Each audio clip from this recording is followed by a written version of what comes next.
Hopefully आप सभी बहुत अच्छे होंगे। सो फ्रेंड, आज मैं आपके साथ जो व्लॉग शेयर करने वाली हूँ वो आज ही का है, यानी कि 9वीं के दिन का।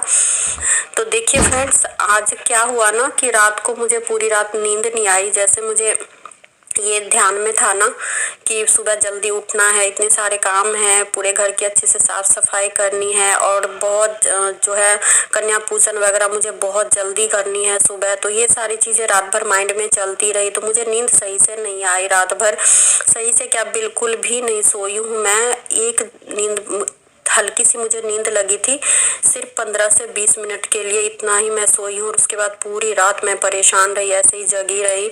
तो मैंने ना ये साफ सफाई करनी शुरू कर दी थी 3:15 बजे ही।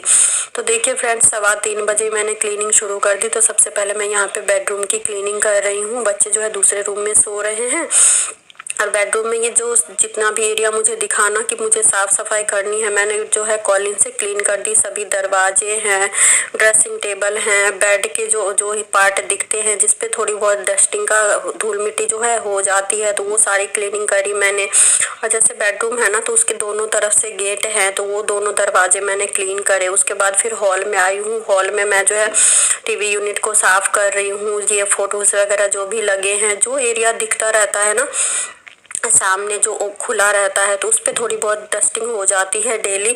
हालांकि मैं आज करने वाली नहीं थी, बट इतनी ज़्यादा मैं परेशान थी, नींद बिल्कुल भी नहीं आ रही थी, तो मैंने सोचा कि चलो कुछ काम ही कर लिया जाए।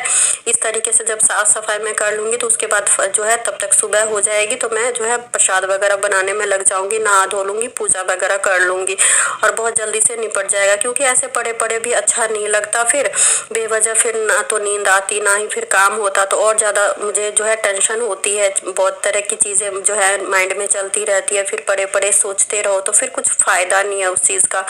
तो मैंने कहा चलो क्लीनिंग ही कर लेते हैं। और वैसे भी जब पूजा कोई भी त्योहार होती है, कोई पूजा पाठ होती है, तो मुझे क्लीनिंग सबसे बड़ी जो है ना प्रायोरिटी लगती है कि हर एक एरिया ना, घर का कोना कोना साफ सुथरा होना चाहिए। दरवाजे वगैरह, खिड़कियां वगैरह सब चमकते हुए रहना चाहिए, जो भी एरिया है ना।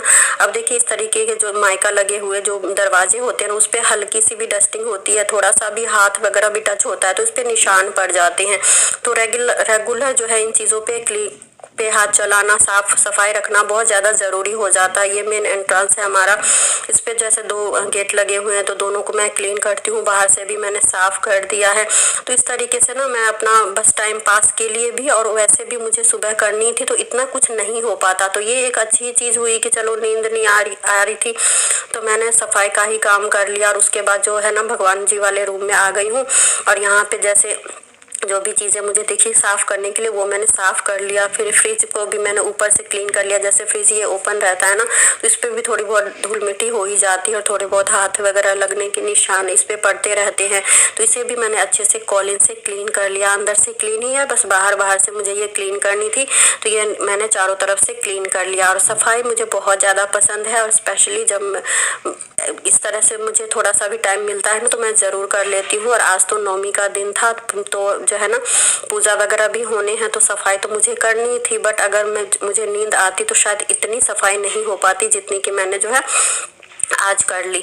बट ये भी बहुत अच्छा हुआ और बहुत ज़्यादा सुकून मिलता है कि जब घर का कोना कोना साफ हो जाए इस तरीके से। फिर किचन के भी जो भी ये वार्डरोब वगैरह थे वो सारी मैंने क्लीन कर ली। ऊपर से जितने थोड़े बहुत जो है पानी वगैरह के छींटे लगते रहते हैं, और जितने जहाँ तक जो है ना हाथ पहुँच जाता है वो सारा एरिया ही मैंने क्लीन कर लिया। तो बहुत अच्छा लग रहा था, बहुत हल्का हो गया था, और पूरे घर की जो है बिल्कुल अच्छे से सफाई हो गई। उसके बाद फटाफट से मैंने झाड़ू पोछा कर लिया और फिर मैं जो है नहाने के लिए चली जाती हूँ। बहुत फटाफट से सब कुछ हो गया और एक एक जो है घर का कोना कोना साफ हो गया था, तो बहुत ज़्यादा सुकून मिल गया था। अब देखिए फ्रेंड्स, ये तो सफाई हुई नहाने से पहले की। और नहाने से बाद मैं कौन सी सफाई करती हूँ, नहाने के बाद मैं करती हूँ मंदिर की सफाई। मंदिर की जब भी मैं सफाई करती हूँ तो नहाने के बाद ही करती हूँ। पहले मंदिर की सफाई करती हूँ, जैसे ऊपर धूल मिट्टी थोड़ी सी भी लगने से, इस तरीके से जरा सारी चीज़ें मेरे घर में डार्क ब्राउन कलर में है, तो हल्की सी भी धूल मिट्टी आती है ना, तो ऐसे ही आंखों में चमकती है, तो फिर अच्छा नहीं लगता है। तो एक दिन बाद करके मैं इस तरीके से सफाई कर ही लेती हूँ। तो ये मुझे अच्छा अच्छा सा नहीं लग रहा था, तो ये मुझे आज ही साफ करना था। तो नहाने के बाद जो है मैं यहाँ पे मंदिर की सफाई में लग गई हूँ। तो मंदिर की जो है बहुत अच्छे से डीप क्लीनिंग कर देती हूँ मैं, अंदर से भी बाहर से भी। जितनी भी मूर्तियाँ वगैरह हैं उसके लिए अलग से मैं कपड़े वगैरह रखती हूँ, तो वो मैं क्लीन कर देती हूँ। और यहाँ पे जब मैं क्लीन कर रही थी ना, साड़ी का पल्लू मेरा बहुत ज़्यादा गीला हो गया था। वही मैं यहाँ पे आपको बता रही थी कि इस तरीके से जो है अब मुझे साड़ी चेंज करनी पड़ेगी। तो साड़ी जो है मैंने चेंज कर ली थी, क्योंकि जो है ज़्यादा ही गीला हो गया था, तो मुझे अच्छा नहीं लग रहा था। तो मैंने जो है चेंज कर लिया। ब्लाउज और जो है वही रखा मैंने, सिर्फ साड़ी जो है मैंने चेंज कर लिया, जो उस पर सूट हो गया उसी ब्लाउज पे, तो वो मैंने कर लिया था। उसके बाद लड्डू गोपाल जी को यहाँ पे उठा दिया था, नहला धुला के जो देखिए यहाँ पे तैयार कर दिया है केशव माधव को। तो केशव और माधव जो है यहाँ पे रेडी हो गए। बाकी मैं भोग बनाऊंगी, उसके बाद जो है भोग वगैरह लगाऊंगी। फिलहाल जो रात में रखा था ना प्रसाद, वो मैंने जो है खिला के और पानी पिला दिया था केशव माधव को। और यहाँ पे देखिए उसके बाद मैं आ गई हूँ किचन में। तो किचन में एक तरफ मैंने जो है चने बॉयल होने के लिए रखे हैं और दूसरी तरफ मैंने खीर चढ़ा दी है। खीर जो है धीमी आंच पे बनती रहेगी, उसमें लगेगा टाइम।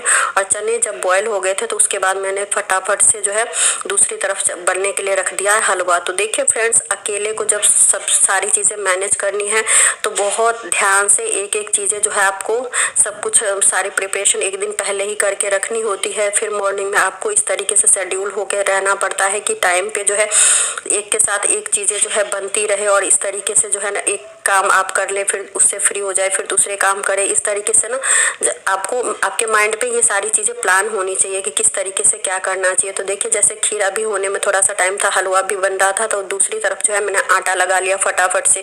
बिल्कुल भी मैं खाली नहीं रह रही हूँ, एक के बाद जो है एक काम करती चली जा रही हूँ, क्योंकि अकेले ही सब कुछ करना है। तो इस तरीके से जो है फटाफट से और ध्यान से सारी चीज़ें करना बहुत ज़्यादा ज़रूरी होता है, नहीं तो जो है चीज़ें छूट जाती है और लेट हो जाता है।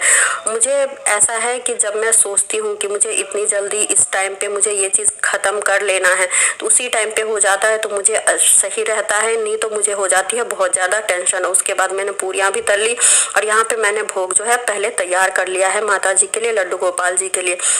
उसके बाद फ्रेंड्स पूजा मैं किस तरीके से करती हूँ, तो जो नवमी की पूजा होती है ना, जैसे कल अष्टमी का मेरा फास्ट था, तो नवमी को मैं कन्या पूजन करती हूँ। तो नवमी का जो पूजन है ना, उस दिन माँ को मैं खोइछा भरती हूँ। तो खोइछा में जो है चावल रखती हूँ मैं 5 बार, जो है दोनों हथेलियों से 5 बार उठा के मैंने जो है इस तरीके से 1.25 मीटर का मैंने लाल कपड़ा लिया है, उसमें दोनों हाथों से मैंने चावल डाले, जो ये होते हैं ना हल्दी की गांठ, वो डाली है मैंने।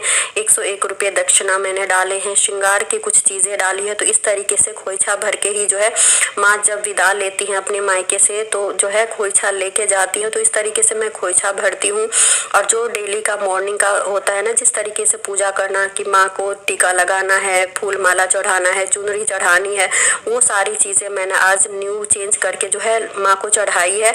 उसके बाद दिया जला लूँगी, धूप बत्ती जला लूँगी। उसके बाद जो है ना दूसरी तरफ आप देख रहे हैं कि मैंने हवन सामग्री भी यहाँ पे तैयार करके रख ली है। हवन कुंड में मैंने सारी चीज़ें तैयार करके रखी है। जब पूजा कर लूँगी मैं, भोग प्रसाद माँ को लगा दूँगी। खोइछा मैंने भर दिया है। उसके बाद जो है सारी श्रृंगार की सामग्री वगैरह अर्पित करके मैं जो है दुर्गा चालीसा का पाठ करती हूँ, फिर आरती करती हूँ और साथ के साथ जो है हवन सामग्री जलाने के बाद जो है कलश हिलाते हैं नवमी वाले दिन।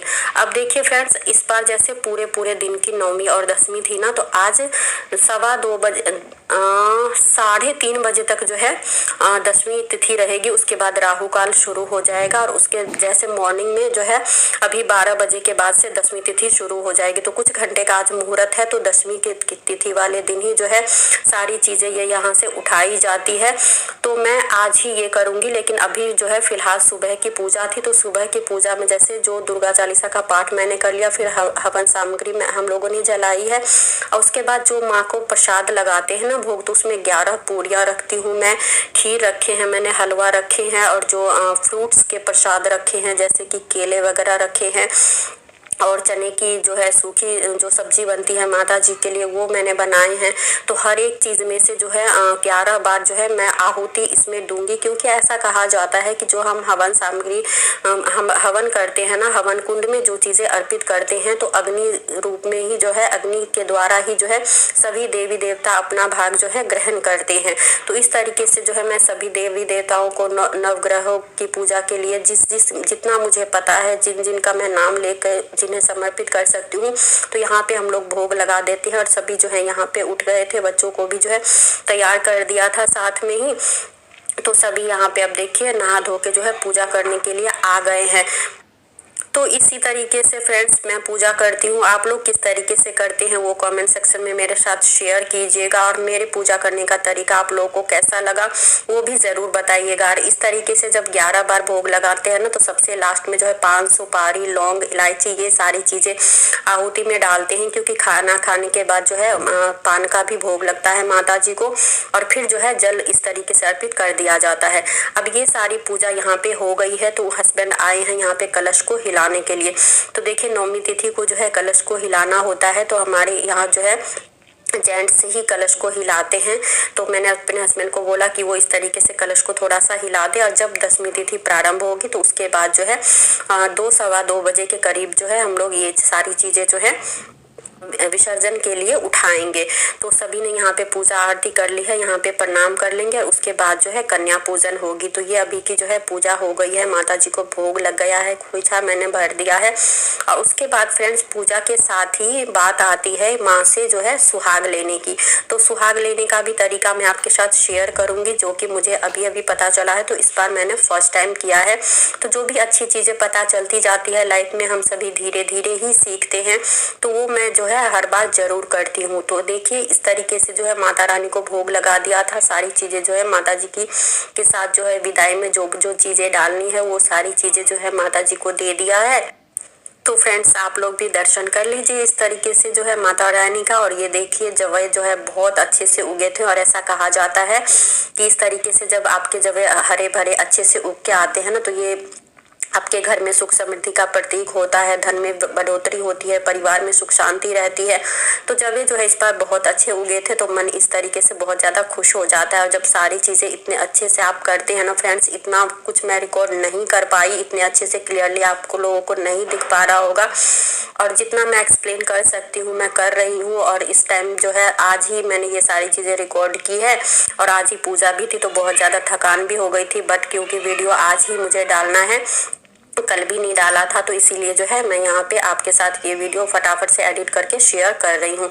तो देखिए सुहाग लेने की मैंने आपसे बात कही थी कि सुहाग माता जी से किस तरीके से ली जाती है। तो जैसे हमने पूजा करी ना, तो माता की विदाई का जो टाइम आता है, तो माता जी को पूरे साजो श्रृंगार से जो है माता जी को जो है विदाई दी जाती है। तो सिंदूर आपको किस तरीके से लगाना है माता जी से, इस तरीके से जो हमारे दाहिने हाथ की सबसे छोटी वाली उंगली होती है ना, उसमें जो हमने चुनरी माता जी के श्रृंगार के सामग्री में डाली थी वो लपेट के, और 3 बार जो है माता जी को सिंदूर लगाना है, और उसी वाले उंगली से जो है आपने अपने मांग में सिंदूर ले लेना है। इसी तरीके से जितनी भी सुहाग की चीज़ें हैं, जैसे बिंदी है, चूड़ियाँ हैं, मेहंदी है, तेल आपने रखा है तो तेल है, जो भी चीज़ें हैं, नेल पॉलिश है, सारी चीज़ें आपको पहले माता जी को लगाना है, उसके बाद जो है खुद भी लगाते चले जाना है। ऐसा नहीं कि सारी चीज़ें या तो आप माँ के पास ही छोड़ देंगे, या फिर सारी चीज़ें आपने लगा लेनी है। आप पहले माता जी को सारी श्रृंगार की सामग्री लगाएंगे, जो भी चीज़ें हैं, नेल पॉलिश है, लिपस्टिक है, बिंदी है, सिंदूर है, चूड़ियाँ हैं, मेहंदी है, सारी चीज़ें थोड़ी थोड़ी जो है माता जी को लगा देनी है। हाथों में महावर आपने जरूर लगाना है माता जी के पैर में, और उसके बाद अपने पैर में लगा लीजिएगा। तो इस तरीके से जो है माता जी से जब सुहाग लेते हैं तो हमारे सुहाग की वृद्धि होती है। और देखिए फ्रेंड्स हम सभी सीखते सीखते हैं, तो इस तरीके की चीज़ें जो हमारी संस्कृति में कही गई है उसकी कहीं ना कहीं जो है वैल्यू होती है, और इस चीज़ को मैं बहुत ज़्यादा मानती हूँ, और हम सभी को मानना चाहिए। तो देखिए जितनी सारी चीज़ें मैंने आपके साथ शेयर किया है ना, कभी अगर आगे से आप इस तरीके से पूजा करते हैं तो इस बात का आप ज़रूर ध्यान रखिएगा। सारी चीज़ें जो श्रृंगार की सामग्री है, माता जी को आपने कंघी भी कर देना है। अगर मूर्ति है तो मूर्ति में आप आराम से जो है चूड़ियाँ वगैरह भी पहना सकते हैं, और इस तरीके से जो है अपने सुहाग ले लेना है। ये बहुत ही शुभ होता है सुहागन स्त्री के लिए। और उसके बाद देखिए फ्रेंड्स कन्या पूजन का ये रिकॉर्ड मैंने किया था। तो कन्या को भी अपनी अपनी जो है तरीके होते हैं कि किस तरीके से आप पूजते हैं। तो माता जी जब जैसे घर में आती हैं तो सभी जो है माताओं के मैंने चरण धुलाए थे, उनको टीका किया था, उनको जो है कलावा बांधे थे, जो उनकी चुनरी आती है वो बांधे थे। और उसके बाद जो है सारी जो भी मैंने भोग के लिए तैयार किया था वो भोग वगैरह उनको खिला के अच्छे से पानी पिला के बिठा के अपने पास जो है जितनी सेवा मुझसे हो सकती थी वो मैंने करी। और उसके बाद जो है विदाई दे के कन्याओं को मैंने विदा किया था। जैसे दक्षिणा होते हैं, हेयर क्लिप्स मैंने लिए थे, हेयर बैंड वगैरह लिए थे मैंने, और जो है और कुछ खाने पीने की चीज़ें जैसे होती है ना, तो मैंने कैडबरी जैम्स लिया था, तो वो सभी जो है छोटी छोटी कन्याओं को दिया। और इस तरीके से जो है मैंने कन्याओं को विदा किया था और उनसे रिक्वेस्ट की थी कि माता रानी अगली बार भी इसी तरीके से आइएगा। तो मुझे बहुत ज़्यादा खुशी होगी। और इस तरीके से फ्रेंड्स नवमी का जो है पूजा मैंने किया था, जो कि मैंने आपके साथ शेयर किया। उम्मीद करती हूँ फ्रेंड्स कि जो भी कुछ आज के ब्लॉग में मैं रिकॉर्ड कर पाई, जो कुछ मैंने आपके साथ शेयर किया आपको पसंद आया हो। तो प्लीज़ चैनल को सब्सक्राइब कीजिएगा और अपने फ्रेंड्स के साथ शेयर भी ज़रूर कीजिएगा।